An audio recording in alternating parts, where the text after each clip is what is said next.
formal de un nuevo local que se va a titular, a nombrar La Resistencia, Espacio Alternativo. Ya tiene su página en Facebook y ya está encargado el cartel con la bandera de España en un baldón y luego en negro con letras blancas.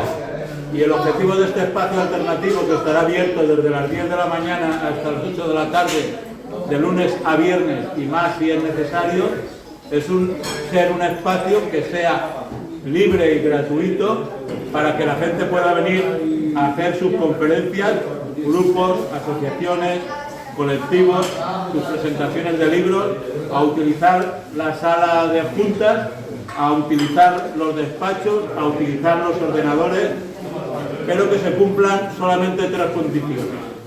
Primero, orgullosos de ser españoles, la unidad de España, nuestra tierra, nuestras regiones, nuestra costumbre y nuestra historia, orgullosos de ser españoles.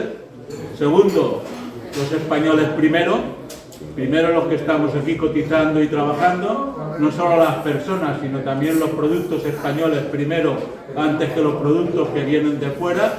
Y tercero, la libertad y la oposición a la Agenda 2030 que se ha empeñado a hacernos todos esclavos como ellos quieren. Con esos 3 principios y nada más, este espacio está abierto y es gratis. Y ahora, como dice Priscila, pues disfrutarlo y bienvenidos todos. Gracias.